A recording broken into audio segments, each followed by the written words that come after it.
लेकिन मूल अधिकार के अलावा यदि रिट जारी करना होगा तो किस आर्टिकल का प्रयोग करेगा सुप्रीम कोर्ट? 139 का। ठीक है ना। आगे बताइएगा, लक्षद्वीप उच्चतम न्यायालय का खंडपीठ कहां पे है?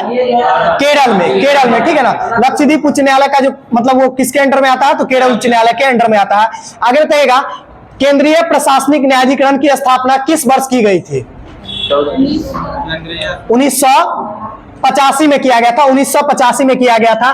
केंद्रीय प्रशासनिक न्यायाधिकरण की स्थापना 1985 में किया गया था। ठीक है ना। आगे बताइएगा, भारत के प्रधानमंत्री लोकसभा के बहुमत दल का नेता होते हैं, क्या उनका चयन होता है अथवा मनोनयन होता है? चयनित होते हैं। चयनित होते हैं, फिर मनोनीत बोल रहे हैं, उनका चयन किया जाता है। ठीक है ना। चूजन होते हैं। ठीक है ना। सॉरी, चूजन बोल रहे हैं, वही तो हिंदी इंग्लिश बोल रहे हैं, सॉरी। उनकी नियुक्ति होती है। ठीक है ना। वो अपॉइंट होते हैं, वो चूजन नहीं होते हैं, उनका चुनाव नहीं होता, वो चुने नहीं जाते हैं, उनका अपॉइंट होता है। और किसके द्वारा अपॉइंट किए जाते हैं? प्रधानमंत्री राष्ट्रपति के द्वारा अपॉइंट किए जाते हैं। ठीक है ना। आगे बताइएगा, खामसिन किस देश की स्थानीय पवन है? मिस्र की। ठीक है ना। खामसिन किस देश की स्थानीय पवन? मिस्र की है। ठीक है ना। आगे बताइएगा, ऑलिव रिडले सागरीय कछुआ को किस अन्य नाम से जाना जाता है? पैसिफिक रेडले कछुआ, सागरीय कछुआ के नाम से जाना जाता है। ठीक है ना। जो किस तट पे पाई जाती है? ओडिशा के तट पे पाई जाती है। ठीक है ना। आगे बताइएगा, गुजरात राज्य में भुज में विनाशकारी भूकंप किस वर्ष आया था? 2000। बार बार बोलते हैं, बार बार ये क्वेश्चन करवाते हैं। 2001 में। ठीक है ना। गुजरात में जो विनाशकारी भूकंप आई थी वो 2001 में आई थी। ठीक है ना। आगे बताइएगा, 17वें लोकसभा चुनाव कितने चरण में हुई थी? 7 चरणों में हुई थी। 17वें लोकसभा चुनाव कितने चरणों में? 7 चरण में हुई थी। बताइएगा, अरुण 3 परियोजना अरुण नदी पर किस देश में अवस्थित है? नेपाल में अवस्थित है। ठीक है ना। बताइएगा, तो धार्मिक कार्यों के प्रबंधन की स्वतंत्रता आपको किस आर्टिकल के तहत मिलेगी? आर्टिकल 26 के तहत। ध्यान से समझिएगा, धार्मिक कार्यों की प्रबंधन की स्वतंत्रता आर्टिकल 26 के तहत मिलेगी। ठीक है ना। बताइएगा, तो 1966 में स्थापित यूएसए की संस्था के द्वारा ट्यूरिंग अवार्ड किस क्षेत्र में दिया जाता है? कंप्यूटर और आर्टिफिशियल इंटेलिजेंस के क्षेत्र में दिया जाता है। यानी कि आपसे क्वेश्चन पूछा गया कि ट्यूरिंग अवार्ड किस क्षेत्र में दिया जाता है? तो कंप्यूटर और आर्टिफिशियल इंटेलिजेंस के क्षेत्र में दिया जाता है। आगे बताइएगा, छत्तीसगढ़ की तीजन बाई का संबंध किस चीज से है? पांडवानी नृत्य और लोक गायन से। ठीक है ना। पांडवानी नृत्य और लोक गायन, 2 चीज याद रखिएगा। ठीक है ना। बताइएगा, तो पुनगानूर किसकी एक प्रमुख प्रजाति है? किस जानवर की? गाय की है। पुनगानूर जो है गाय की एक प्रमुख प्रजाति है। ठीक है ना। और इसके बारे में कहा जाता है यह आंध्र प्रदेश की एक प्रजाति है जो लगभग विलुप्त प्राय होने की कगार पे है। ठीक है ना। और इसकी खासियत यह है कि यह अत्यधिक दूध देती है और लगभग पुनगानूर की कुछ किस्में ऐसी है जो 100 लीटर प्रतिदिन के हिसाब से दूध दे सकती है। ठीक है ना। लेकिन यह विलुप्त प्राय होती जा रही है। आगे बताइएगा, बुंदाला जीव मंडल आरक्षित क्षेत्र किस देश में अवस्थित है? बुंदाला जीव मंडल आरक्षित क्षेत्र किस देश में अवस्थित है? नहीं, ये भारत का पड़ोसी देश है। इसके बारे में एक हिंट देते हैं। त्रिंकोमाली टैंक पर समझौता भारत सरकार किस देश के साथ किया था? श्रीलंका में। ठीक है ना। बिल्कुल सही है। बुंदाला जीव मंडल आरक्षित क्षेत्र किस देश में है? श्रीलंका में है। बताइएगा, तो याद हो ही गया होगा, लिपस्टिक में मुख्य प्रदूषक के रूप में किसका प्रयोग किया जाता है? शीशा का। बिल्कुल सही है, शीशा का। और पेट्रोलियम में भी मुख्य प्रदूषक के रूप में कौन होता है? यही शीशा ही होता है, पीबी। ठीक है ना। पीबी इसको बोलते हैं। लेड जिसको बोलते हैं, लेड मतलब एक तत्व है, एलिमेंट है। आगे बताइएगा, भारतीय राष्ट्रवाद का उत्प्रेरक किस वायसराय को कहा जाता है? भारतीय राष्ट्रवाद का वायसराय किसे कहा जाता है? लॉर्ड कर्जन को। रिपन को क्यों कहेंगे? राष्ट्रवाद का उत्प्रेरक जो है ना, कैटलिसिस, नेशनलिज्म का कैटलिसिस का काम कौन किया था?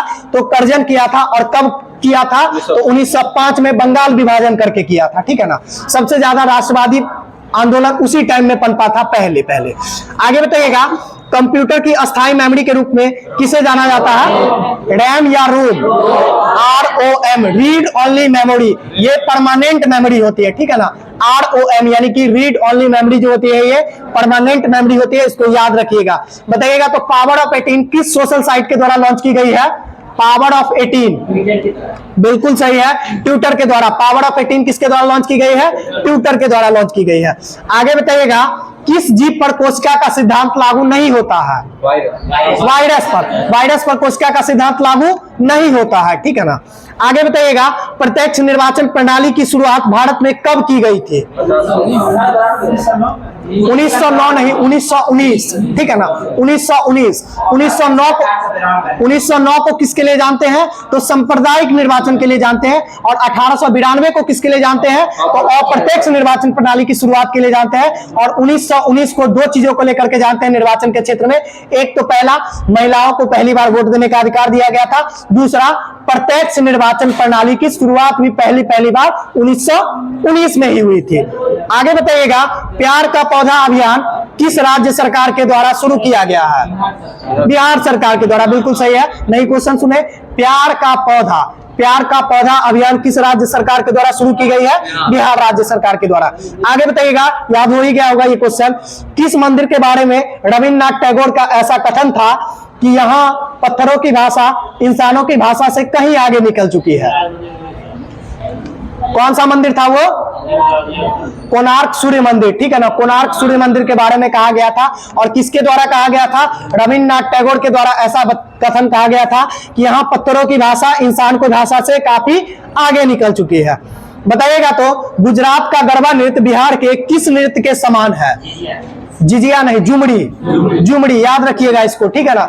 झुमड़ी कहाँ का लोक नृत्य है? पहली बात तो पहली ये बिहार का लोक नृत्य है, ठीक है ना। और गुजरात के किस नृत्य के समान है? तो झुमड़ी, मतलब कि गुजरात के गरबा नृत्य के समान है बिहार का झुमड़ी लोक नृत्य। आगे बताइएगा,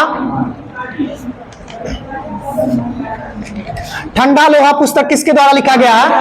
धर्मवीर भारती के द्वारा लिखा गया। ठंडा लोहा पुस्तक किसके द्वारा? धर्मवीर भारती के द्वारा लिखा गया है। आगे बताइएगा, कालिका पुराण का संबंध किस धर्म से है? कालिका, बिल्कुल शाक्य धर्म से है, ठीक है ना। कालिका पुराण का संबंध किस धर्म से है? शाक्य धर्म से है, ठीक है ना। आगे बताइएगा, आत्मीय सभा की स्थापना किसके द्वारा की गई थी? राजा राममोहन राय के द्वारा की गई थी, बिल्कुल सही है। आत्मीय सभा की स्थापना राजा राममोहन राय के द्वारा की गई थी। आगे बताइएगा, मद्रास की संधि कब हुई थी? मद्रास 1769 में हुआ था, बिल्कुल सही है। मद्रास की संधि 1769 में हुई थी। बताइएगा, मैंगलोर की संधि कब हुई थी? एक बार में बोलिएगा, मैंगलोर की संधि। बिल्कुल सही है। 80 से 84 होती है। 80 से 84 या 82 में तो वो घायल होता है। 80 से 84, ठीक है। 84 में द्वितीय आंग्ल मैसूर युद्ध होती है, उसमें कौन सी संधि होती है? मैंगलोर की संधि होती है, ठीक है ना, जो 84 में होती है। तृतीय आंग्ल मैसूर युद्ध की संधि श्रीरंगपट्टनम के द्वारा खत्म होती है, जो किस वर्ष खत्म होती है? 1992, 1792 में खत्म होती है, ठीक है ना। 90 से 92 चलती है। और तृतीय आंग्ल मैसूर युद्ध की समाप्ति श्रीरंगपट्टनम तो तीसरी ही हो जाती है। और चौथी जो है वो चौथा में मारा ही जाता है, 1799 में ही खत्म हो जाता है। और मैसूर पर अंग्रेज का शासन चालू हो जाता है, ठीक है ना। आगे बताइएगा, हार्डिंग बम कांड के प्रमुख नेता कौन थे? रासबिहारी बोस थे, ठीक है ना। रासबिहारी बोस। हार्डिंग बम कांड के प्रमुख नेता कौन थे? रासबिहारी बोस थे। बताइएगा, तो शांत रहिएगा। बताइएगा, वृक्षों से प्राप्त सेलुलोज का निर्मित कृत्रिम कपड़ा को किस नाम से जाना जाता है?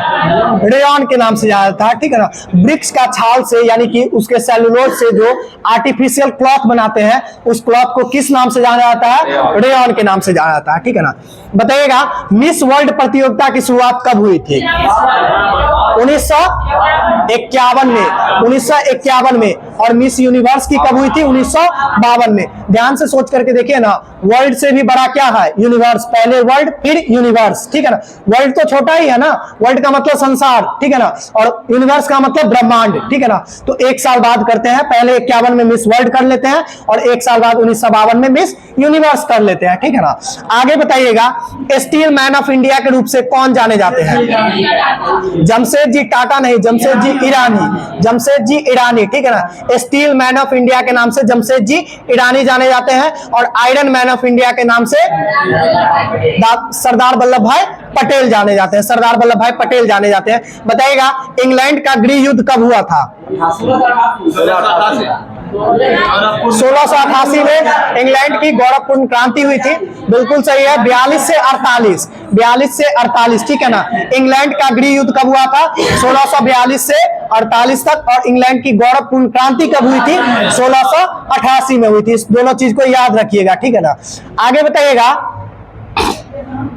आवर इंडियन मुसलमान पुस्तक के लेखक कौन है? W.W. हंटर। आवर इंडियन मुसलमान पुस्तक के लेखक है W.W. हंटर। बताइएगा, सर्वप्रथम इतिहास को 3 भागों में बांटने का काम किसके द्वारा किया गया था? बिल्कुल सही है दीपक जी, क्रिस्टोफर सेलियस के द्वारा, ठीक है ना।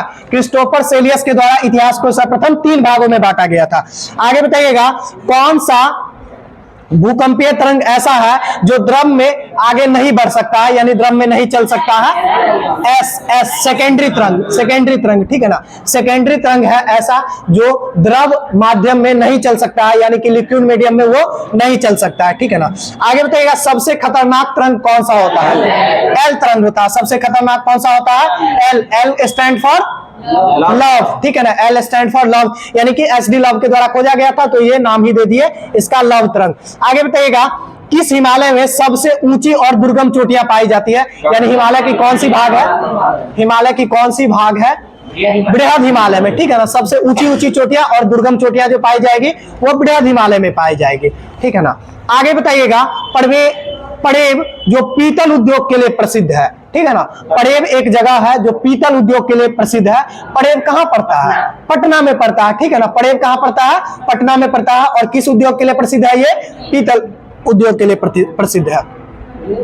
आगे बताइएगा, ल्यूपेक्स मिशन भारत किस देश के सहयोग से चला रहा है? ल्यूपेक्स मिशन भारत किस एशियाई देश की मदद से चला रहा है? ल्यूपेक्स मिशन नहीं, ल्यूपेक्स मिशन जापान के सहयोग से चला रहा है। ल्यूपेक्स मिशन भारत और जापान के सहयोग से चला रहा है। बताइएगा, तो आईसीसी एक दिवसीय क्रिकेट कप 2023 किस देश में आयोजित होगा? भारत में ही आयोजित होगा। और कब आयोजित होगा? अक्टूबर नवंबर में होगा, ठीक है ना। आईसीसी एक दिवसीय विश्व कप है, वर्ल्ड कप है 2023 का। बताइएगा, तो ध्यान से सोच के बताइएगा, बालासोर में हुए ट्रेन एक्सीडेंट के लिए सहायता के लिए भारत सरकार ने कौन सा ऑपरेशन चलाया? अभी हाल ही में बालासोर में ट्रेन एक्सीडेंट हुई है ना, उसके लिए भारत सरकार के द्वारा कोई ऑपरेशन चलाया गया राहत बचाव कार्य के लिए। उस ऑपरेशन का नाम क्या है? ऑपरेशन दोस्त नहीं है, बिल्कुल सही है बबली जी, ऑपरेशन दोस्त है वो, ठीक है ना। बालासोर के लिए जो चलाया गया था वो, सॉरी, ऑपरेशन जिंदगी है। ऑपरेशन जिंदगी है, वो कौन सा है? ऑपरेशन जिंदगी चलाया गया है, ठीक है ना। आगे बताइएगा, भारतीय भाषा दिवस किस तिथि को मनाया जाता है यूजीसी के द्वारा? दिसंबर माह में 11 दिसंबर को, बिल्कुल सही है। भारतीय भाषा दिवस 11 दिसंबर को यूजीसी के द्वारा मनाया जाता है। बताइएगा, तो अमृतकाल का पहला बजट किस बजट को कहा गया है? 2023-24 का, ठीक है ना। अमृतकाल का पहला बजट जो है वो 2023-24 का बजट को कहा गया है, ठीक है ना। और इसका थीम क्या रखा गया है? सप्तऋषि, बिल्कुल सही है। इसका थीम क्या रखा गया है? तो सप्तऋषि है, ठीक है ना। यानी कि 7 उद्देश्यों को लेकर के इसमें चलना है। और ये अमृतकाल का पहला बजट है। अमृतकाल कब से कब तक चलेगा? कब तक? बिल्कुल सही है, 47 तक, 46 नहीं, 2047 तक, ठीक है ना। ये 25 साल का जो टाइम पीरियड है ना, 100 साल जब पूरेगा भारत की आजादी का, इसी कार्यकाल को अमृतकाल नाम दिया गया है। आगे बताइएगा, आरबीआई की स्थापना के समय इसका मुख्यालय कहां था? कोलकाता में था। आरबीआई का वर्तमान में मुख्यालय कहां है? मुंबई में है। आरबीआई का वर्तमान में कहां पे है मुख्यालय? मुंबई में है, जबकि इसकी स्थापना के समय कहां पे था? कोलकाता में था। आगे बताइएगा, अभी बताए थे किस कानून का अन्य नाम छाता विधान है? पर्यावरण संरक्षण अधिनियम 1986 का, ठीक है ना। पर्यावरण संरक्षण अधिनियम 1986 का अन्य नाम छाता विधान भी है। बताइएगा, भारत का प्रथम उपग्रह जो 1975 में छोड़ा गया था वो कौन सा था? आर्यभट्ट, ठीक है ना। किस देश के सहयोग से छोड़ा गया था? रसिया के सहयोग से छोड़ा गया था, ठीक है ना। बताइएगा, इतिहास का सर्वाधिक विवादास्पद सुल्तान कौन सा है?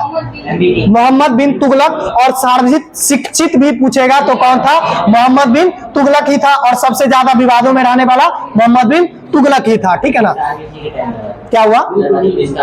हाँ, और सल्तनत कालीन में सार्वधिक विस्तार भी कौन किया था? तो मोहम्मद बिन तुगलक ही किया था अपने शासन क्षेत्र का। आगे बताइएगा, कुकी जनजाति का संबंध किस राज्य से है? मणिपुर से। कुकी जनजाति कहाँ का है? मणिपुर का है। आगे बताइएगा, फ्रांस की राज्य क्रांति कब हुई थी? 1789 में। बिल्कुल सही है, फ्रांस की राज्य क्रांति 1789 में हुई थी।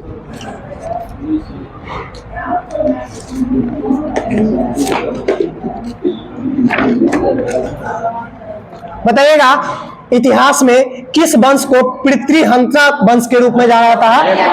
हर्यक वंश को, ठीक है ना। यानी कि आपसे पूछेगा फ्रूटिसाइड डायनेस्टी के रूप में किसे जाना जाता है, तो वो हर्यक वंशी है, ठीक है ना, हर्यक वंशी है। आगे बताइएगा, कुतुब उल इस्लाम मस्जिद और 2.5 दिन का झोपड़ा मस्जिद का निर्माण किसके द्वारा करवाया गया था? कुतुबुद्दीन ऐबक के द्वारा ही करवाया गया था, ठीक है ना। 2.5 दिन का झोपड़ा क्या है? तो यह भी एक मस्जिद ही है, ठीक है ना, जो कहां पे बनाया गया था? 2.5 दिन का झोपड़ा अजमेर में बनाया गया था, और कुतुब उल इस्लाम मस्जिद दिल्ली में बनाया गया था। बिल्कुल सही है। बताइएगा, तो भक्ति आंदोलन का अग्रणी नेतृत्व प्रदान करने वाले महाराष्ट्र के 4 संतों का उल्लेख कीजिए। 4 संत कौन कौन से हैं? देखिए, याद रखिएगा, तुकाराम, नामदेव, ज्ञानदेव, ज्ञानेश्वर और रामदास, ठीक है ना। यानी कि तुकाराम, नामदेव, ज्ञानेश्वर और रामदास, ये महाराष्ट्र के 4 संत हैं जो भक्ति आंदोलन की शुरुआत महाराष्ट्र में किए थे, ठीक है ना। आगे बताइएगा, किस पल्लव राजा ने मत विलास प्रहसन की रचना की थी? महेंद्र वर्मन के द्वारा। मत विलास ऐसे भी पूछा जाता है कि मत विलास प्रहसन की रचना किसके द्वारा की गई थी?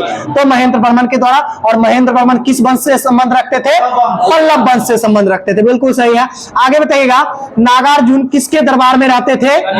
कनिष्क के दरबार में रहते थे। देखिए, कनिष्क के दरबार में 3 लोग प्रमुख रूप से रहते थे, वैसे तो बहुत लोग रहते थे, लेकिन 3 लोग को याद रखिएगा। पहला नागार्जुन को याद रखिएगा, अश्वघोष को याद रखिएगा और चरक को याद रखिएगा, ठीक है ना। चरक, अश्वघोष और नागार्जुन, ये तीनों किसके दरबार में रहते थे? कनिष्क के दरबार में रहते थे, ठीक है ना। आगे क्या हुआ? हाँ, नवरत्न रहते थे, ठीक है ना, लेकिन हम उसमें से प्रमुख बताए हैं। वही बोल रहे हैं ना कि और भी लोग रहते थे, लेकिन इन तीनों को तो याद रखिएगा ही। आगे बताइएगा, कुमार संभवम किसके जन्म की कथा का वर्णन करता है? कार्तिकेय के जन्म का वर्णन करता है। बिल्कुल सही है। कुमार संभवम में किसके जन्म की कथा का वर्णन किया गया है? तो कार्तिकेय के जन्म की वर्णन किया गया है। बताइएगा, तो सती प्रथा का अभिलेखीय साक्ष्य कहां से मिलता है? बिल्कुल सही है, भानुगुप्त के एरन अभिलेख से। भानुगुप्त के द्वारा एरन अभिलेख जो लिखा गया था, भानुगुप्त के एरन अभिलेख से सती प्रथा का अभिलेखीय प्रमाण मिलता है, ठीक है ना। बताइएगा, भारत में सती प्रथा का अंत किसके द्वारा किया गया? विलियम बेंटिक के द्वारा। और इसमें सहयोग कौन किए थे? तो राजा राम मोहन राय सहयोग किए थे, ठीक है ना। विलियम बेंटिक के द्वारा भारत में खत्म किया गया था। आगे बताइएगा, रजत रंगनी के अनुसार निर्वाचन द्वारा सिंहासन प्राप्त करने वाला प्रथम राजा कौन था? पाल वंश के संस्थापक गोपाल, ठीक है ना। देखिए, रजत रंगनी में ऐसा उल्लेख किया गया है, ठीक है ना, कि निर्वाचन के द्वारा पहला शासक कौन बना था? वो गोपाल बने थे, ठीक है ना। आगे बताइएगा, गांधी जी के विरोध के बावजूद सुभाष चंद्र बोस को कांग्रेस का अध्यक्ष किस वर्ष चुन लिया गया था? 1939 में। गांधी जी के विरोध के बावजूद, और गांधी जी विरोध किए थे और विरोध में एक अपना मतलब ये भी, हाँ, क्या बोलते हैं उसको, प्रत्याशी भी खड़ा किए थे। और उस प्रत्याशी का क्या नाम था? पट्टाभी सीतारामैया जी। पट्टाभी सीतारामैया जी जो हार जाते हैं, ठीक है ना। और बताइएगा, फाइनल रूप से, वैसे तो शुरुआत कांग्रेस मतलब 1939 के अध्यक्षता कौन किए हैं? तो शुरुआती अध्यक्षता जो है सुभाष चंद्र बोस ही किए हैं चुनाव जीतने के बाद। लेकिन बाद में इनको जब बुरा लगा कि गांधी जी बाद में जाकर के स्टेटमेंट दे दिए कि ये पट्टाभी सीतारामैया का हार नहीं होकर के मेरी हार है, तब सुभाष चंद्र बोस को बुरा लगा और तब वो छोड़ करके जब फॉरवर्ड ब्लॉक की स्थापना करते हैं, तब कांग्रेस का अधिवेशन की अध्यक्षता कौन करते हैं? डॉक्टर राजेंद्र प्रसाद करते हैं, ठीक है ना। डॉक्टर राजेंद्र प्रसाद करते हैं। और उसके अगले साल से अध्यक्षता फिर कौन करने लगते हैं? अबुल कलाम आजाद, ठीक है ना। अबुल कलाम आजाद 1940 से रामगढ़ अधिवेशन, जो झारखंड यानी कि बिहार में पहला मतलब तीसरा अधिवेशन था, बिहार में तीसरा अधिवेशन था, वहीं से शुरुआत हो जाती है। और अबुल कलाम आजाद जो है ये कांग्रेस की अध्यक्षता करने लग जाते हैं। और कब तक करते हैं कांग्रेस की अध्यक्षता? 1946 तक, 1946 तक करते हैं। और तब आप पढ़ते हैं कि 1947 जब देश आजाद हुआ था उस समय कांग्रेस के अध्यक्ष कौन थे? जेबी कृपलानी जी थे, ठीक है ना, जेबी कृपलानी जी किए थे। और 1947 में हुए विशेष अधिवेशन जो दिल्ली में आयोजित हुई थी उसकी अध्यक्षता कौन करते हैं? डॉक्टर राजेंद्र प्रसाद करते हैं, ठीक है ना। सबसे लंबे दिनों तक या फिर सबसे अधिक दिनों तक कांग्रेस के अधिवेशन की अध्यक्षता करने वाले व्यक्ति कौन है? अबुल कलाम आजाद। और इनके साथ एक और टाइटल जुड़ा हुआ है, वो कौन सा है? सबसे कम उम्र के। बताइएगा सबसे कम उम्र में ये कब किए थे अध्यक्षता? 1923 में किए थे, 1923 में किए थे, बिल्कुल सही है। 1923 में ये पहली बार अध्यक्षता किए थे।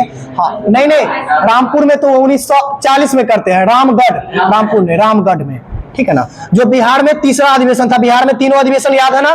पहला अधिवेशन कब हुआ? 1912 में। पहला अधिवेशन 1912 में किस जगह पे हुआ है? बांकीपुर में हुआ। अध्यक्षता कौन किए हैं? R N Mudholkar. पहला अध्यक्षता कौन किया? R N Mudholkar, 1912 Bankipur. दूसरा अध्यक्षता कौन करते हैं? 1922 का जो गया में हुआ है, CR दास। दूसरा का 1922 चित्तरंजन दास, गया। तीनों चीज याद रखिएगा। चौथा 1940 रामगढ़। और तीसरा, बिहार में 3 अधिवेशन हुआ, तीसरा 1940 रामगढ़ और अबुल कलाम आजाद, ठीक है ना। आगे बताइएगा, संविधान के किस संशोधन के द्वारा संपत्ति के अधिकार को मूल अधिकार की श्रेणी से बाहर कर दिया गया? 44वां संविधान संशोधन 1978 किस सरकार के द्वारा? मोरारजी देसाई यानी कि जनता पार्टी के सरकार के द्वारा किया गया संविधान संशोधन था। बताइएगा मिनी संविधान संशोधन के रूप में किस संविधान को जाना जाता है? 42वां संविधान को मिनी संविधान के रूप में भी जाना जाता है, यानी लघु संविधान के रूप में। बताइएगा इस संविधान संशोधन के अंतर्गत टोटल कितने अनुच्छेदों में छेड़छाड़ की गई थी, संशोधन किया गया था? 42वां संविधान संशोधन में पूछते हैं, इसको लघु संविधान का संज्ञा दिया गया है, कोई ना कोई कारण होगा जो लघु संविधान का संज्ञा दिया गया। तो बताइएगा इसमें टोटल कितने अनुच्छेद में संशोधन किया गया था? कितना? 5? नहीं, बहुत ज्यादा है, 52, बिल्कुल सही है। 52 अनुच्छेद में इसमें संशोधन किया गया था। कितना अनुच्छेद नया जोड़ा गया था? 9 अनुच्छेद जोड़ा गया था, बिल्कुल सही है। इसमें 9 अनुच्छेद जोड़ा गया था। कितना नए भाग का सृजन किया गया था? 14 और 14 का क, और एक तो 14 का क किया गया था और एक 9 का क किया गया था, ठीक है ना। यानी 2 नए भाग का सृजन किया गया था, 9 नए अनुच्छेद को जोड़ा गया था और 52 अनुच्छेदों में संशोधन कर दिया गया था। और ये कौन सा संविधान संशोधन है? 42वां संविधान संशोधन। चलिए आगे बताइएगा, किस संविधान की धारा के तहत छुआछूत को समाप्त किया गया? 17 के तहत, ठीक है ना। 17 के तहत संविधान की किस धारा के तहत छुआछूत को समाप्त किया गया था? अनुच्छेद 17 के तहत इसको समाप्त किया गया, इनटचेबिलिटी को समाप्त किया गया, ठीक है ना। अप्रियता का अंत इसको बोलते हैं। आगे बताइएगा, संविधान के राज्य के नीति निर्देशक तत्व को शामिल करने के पीछे का उद्देश्य क्या है? बिल्कुल सही है, कल्याणकारी राज्यों का स्थापना करना, कल्याणकारी राज्यों की स्थापना करना डीपीएसपी का मूल लक्ष्य है, ठीक है ना। बताइएगा डीपीएसपी यानी कि राज्य के नीति निर्देशक तत्व जो है ये किस भाग में है? भाग 4 में है। अनुच्छेद की बात करें तो कैसे, कितना?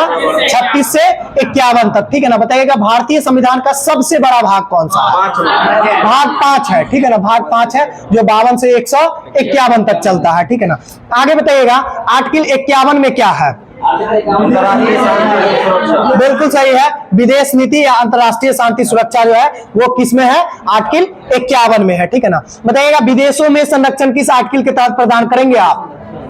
हाँ, विदेशों में संरक्षण। आप गए हैं अमेरिका और आपको वहां की सरकार ने बंदी बना लिया, भारत सरकार आपको वहां से चुरा के लाएगा, वो आपका संविधान, कौन सा संविधान भारत सरकार को ऐसा हक देता है? आर्टिकल 21 है, वो आर्टिकल 21 है, ठीक है ना। बिल्कुल सही है। प्राण एवं दैहिक स्वतंत्रता के बावजूद बहुत सारी स्वतंत्रता है उसमें है जो हिडन स्वतंत्रता है, जो सुप्रीम कोर्ट बार बार जरूरत पड़ने पर उसका उल्लेख किया गया है, ठीक है ना। आपको शादी करने की भी स्वतंत्रता है मनपसंद लोगों से, वो भी आपको आर्टिकल 21 में है।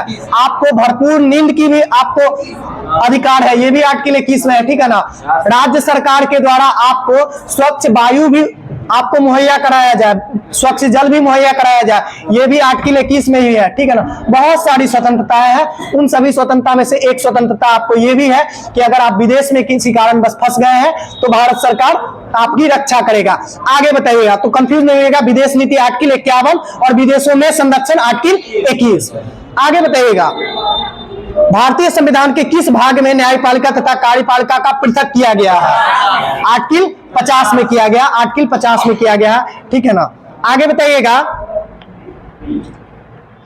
वर्नाकुलर प्रेस एक्ट किस वायसराय के शासनकाल में समाप्त हुआ था?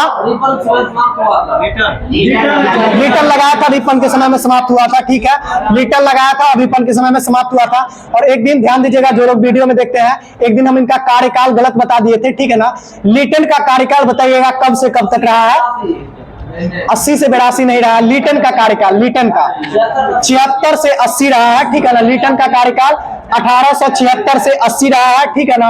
और रिपन का कार्यकाल 80 से 84 रहा है, ठीक है ना। वीडियो में एक दिन हम गलत बोल दिए थे, उसमें एक दिन 76 से नहीं, उसमें शायद 80 से 84, 80 से 82 बोल दिए थे और 76 से 80 बोल दिए थे, ठीक है ना। तो ध्यान रखिएगा, लॉर्ड रिपन का कार्यकाल 1876 से 80 का रहा है, ठीक है ना। और वर्नाकुलर प्रेस एक्ट जो लगाते हैं लॉर्ड लिटन, वो 1876 में ही लगाते हैं, आते ही लगा देते हैं। और रिपन का कार्यकाल फिर 80 से 84 रहा है। आगे बताइएगा,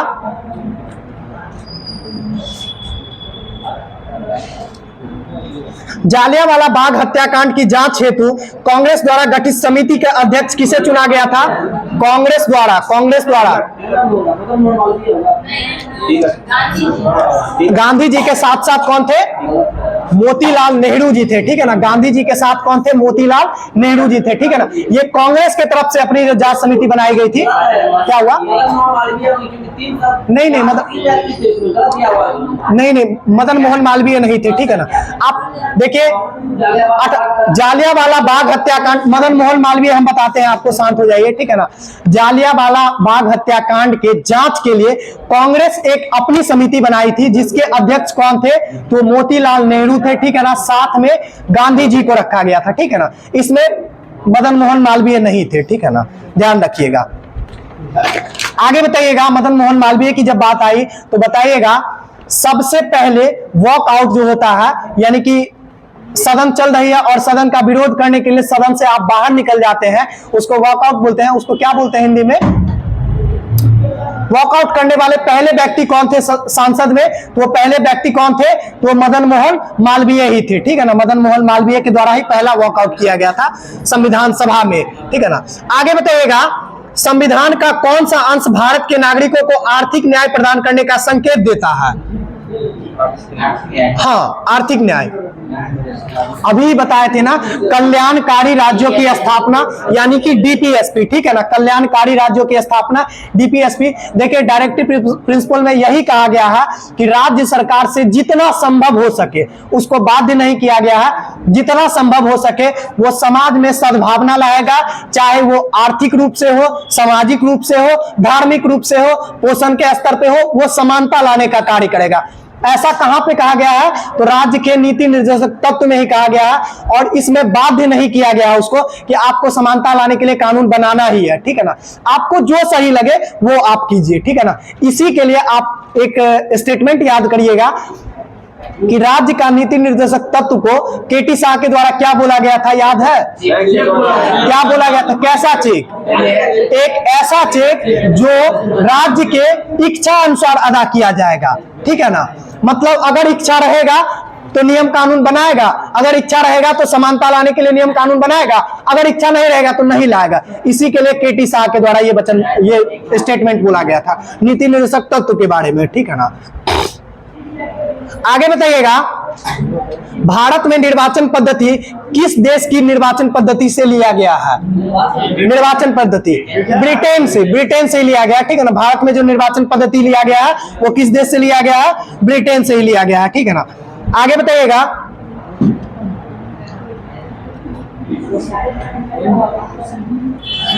तो भद्रावती इस्पात केंद्र किस नदी के तट पर बसा हुआ है? भद्रा नदी के तट पर ही बसा हुआ है, ठीक है ना। आगे बताइएगा, गर्म जलधारा और लेब्राडोर की ठंडी जलधारा के मिलन स्थान को क्या बोलते हैं? न्यू फाउंडलैंड बोलते हैं। बिल्कुल सही है, न्यू फाउंडलैंड बोलते हैं। बताइएगा तो ऑस्ट्रेलिया में कालगुल्ली किसकी खानों के लिए विख्यात है? सोना के खान के लिए विख्यात है, ठीक है ना। ऑस्ट्रेलिया में कालगुल्ली खान किसके लिए विख्यात है? सोना की खान के लिए विख्यात है, ठीक है ना। ठीक है, आज के लिए छोड़ देते हैं, इतना ही।